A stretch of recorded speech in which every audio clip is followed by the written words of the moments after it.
Hola, soy Laverne Dalglish. Soy director ejecutivo de la Asociación de Barreras de Aire de Estados Unidos y lo que quiero hacer hoy es ofrecerles una descripción general de las membranas de barrera y cómo funcionan. De lo que quiero hablar es qué es una membrana de barrera, qué funciones realiza, cuáles son sus requisitos de desempeño, cuáles son los requisitos que tiene que cumplir según el código de construcción y algunos de los problemas básicos de la instalación. Entonces, de lo que quiero hablar hoy es, ¿qué es un material de barrera? Básicamente es una membrana delgada. Su espesor es de 5 a 15 milímetros. Viene en muchas longitudes y anchos para su aplicación particular.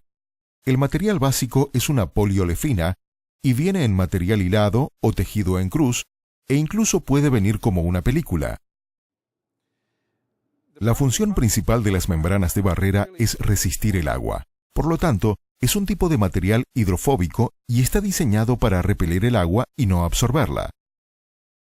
Puede incluir una membrana secundaria para protección contra la intemperie en un ensamble y también ofrece una función de manejo de agua, y eso es una combinación de desviar el agua del edificio y también ayuda a canalizar el flujo vertical del agua por el lado de la pared. La otra función que ofrece es el control de la difusión de vapor y permitir que los muros se sequen. Así no tendrá problemas con la acumulación de humedad dentro de los ensambles de pared. Y podrá combinar el material de barrera con un ensamble de pared que permitirá en ese ambiente en particular que se pueda secar hacia afuera. Otra función que ofrece es el control de fugas de aire, y así se va a reducir la permeabilidad al aire del material. Parte del material de barrera actuará como un material de barrera contra el aire. Todo el material de barrera actuará como un retardador del aire. Para actuar como un material de barrera contra el aire, deberá satisfacer los requisitos indicados por la Asociación de Barreras de Aire de Estados Unidos, que es 0,02 litros por segundo por metro cuadrado. Esa es la resistencia mínima para ser un material de barrera contra el aire. Una advertencia: si va a usar sus productos como material de barrera contra el aire, es muy importante seguir las instrucciones del fabricante, porque hay varios requisitos de instalación antes de que se vuelva una verdadera barrera contra el aire. También tiene algunas funciones secundarias. Una de ellas es ser la cara, ya sea en una cámara vertical, en un sistema de revestimiento ventilado, o si está usando un principio de pantalla contra lluvia en su aplicación, también va a ofrecer una barrera contra el aire en el plano de drenaje detrás de su sistema de revestimiento. La otra es reducir el flujo de aire dentro de la cavidad de la pared. Algunos códigos de construcción, como el de Minnesota, exigen barreras contra el movimiento de aire causado por el viento en el aislamiento. Estas barreras se instalan donde el aire entre desde el exterior, pasa por el ensamble de la pared y sale al mismo lado. Aunque el aire no entra al edificio, reduce el valor de aislamiento de cualquier aislamiento fibroso debido al aire que fluye por él. Si es parte de un ensamble de barrera contra aire total, un ensamble de barrera contra aire va a reducir las corrientes, aumentar la comodidad y reducir la pérdida de energía debido a la cantidad de calentamiento de área o aire enfriado que necesita en su edificio. En la función de barrera contra flujo de agua es realmente la clave para el éxito de su ensamble de muro. Así, al mantener su ensamble de muro y dirigir el agua al exterior, no va a tener problemas de que su ensamble de muro se pudra o degrade. La difusión de vapor de agua ayuda a que la humedad de su muro se seque hacia el exterior. También va a reducir el potencial de humedad y aumentar el potencial de secado para su ensamble de edificio. Con el vapor de agua fluyendo en la dirección del secado, esto mantiene su muro seco durante el período que necesite. La durabilidad es también una característica importante del material de barrera. Debido a la manera en que está hecha, resistirá el daño, ya sea en el sitio de trabajo o durante la instalación. El material de barrera va a estar sujeto a las condiciones climáticas del sitio de construcción hasta que se cubra con el sistema de revestimiento. Así que al tener una membrana más fuerte, va a encontrar menos daños por el viento. Todos los materiales están recubiertos para reducir la degradación causada por la radiación ultravioleta y permitir un correcto funcionamiento. Ofrecen resistencia a productos químicos comunes. También resisten la expansión y contracción del material a través de los ciclos de humedad y secado y los de calentamiento y enfriamiento. Un resumen de los beneficios de desempeño del material de barrera. Tiene resistencia al agua y al aire. Intervalo de permeabilidad al vapor de agua. resistencia al desgarre, a los rayos UV y capacidad de drenaje del material. Algunos de los beneficios de construcción que recibirá con el material de barrera es que la mayor parte de los fabricantes tendrán marcas en ellos para la instalación. Le dirá dónde clavar y qué anchos usar. Casi todos los materiales que compre serán muy ligeros. Deberá tener un rango de 7 a 28 libras por 1000 pies cuadrados, así que va a ser más fácil para los instaladores manejarlos en el sitio de trabajo. Dependiendo de su aplicación y sus métodos de instalación, podrá escoger entre una amplia variedad de anchos y longitudes de rollos para satisfacer sus necesidades de instalación. Si examinamos los requisitos del código de construcción, el requisito principal que debemos tener es una barrera resistente al agua, y como requisito de código, esto se aplica a nuevas construcciones y también al remodelado.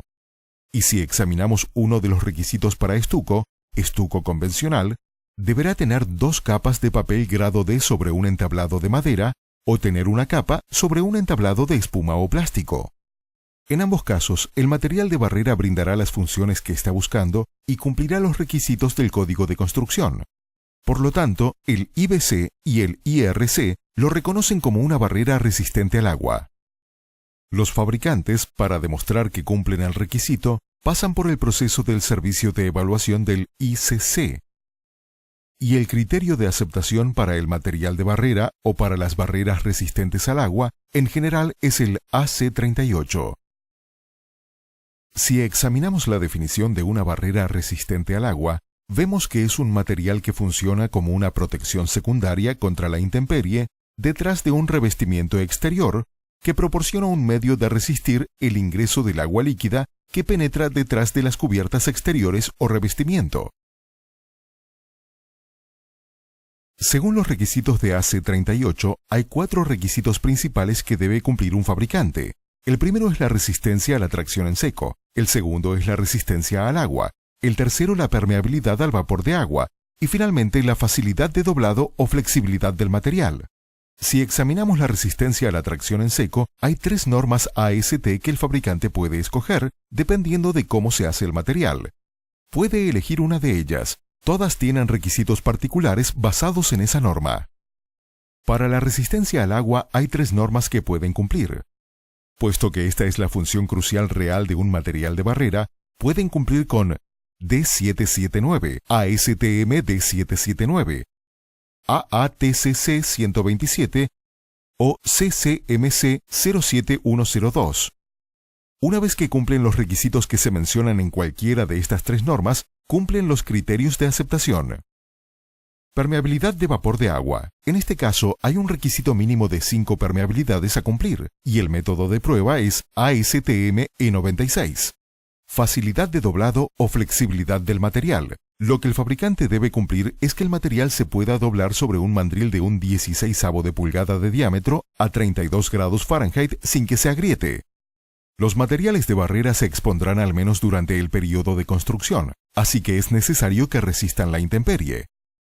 Y la resistencia a la intemperie incluye 2 cosas: la exposición a la radiación UV y el envejecimiento acelerado.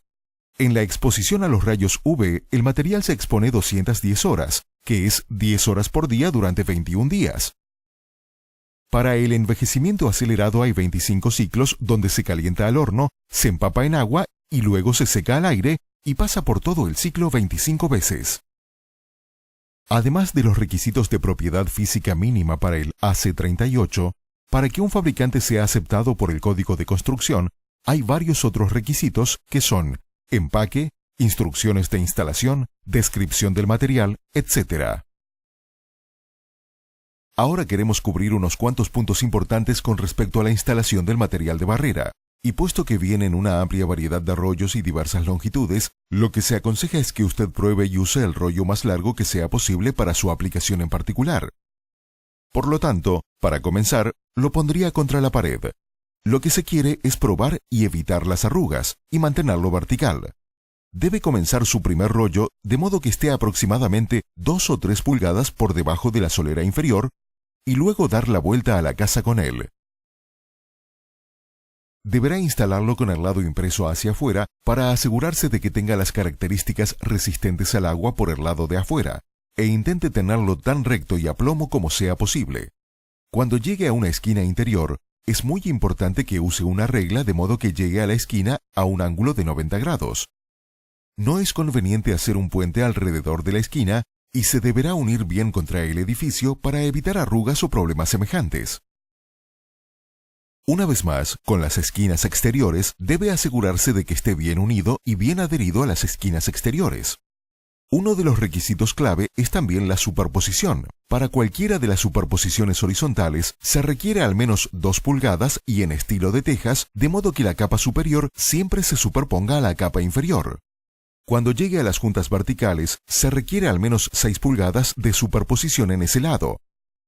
El otro elemento importante es asegurarse de cubrir todos los muros.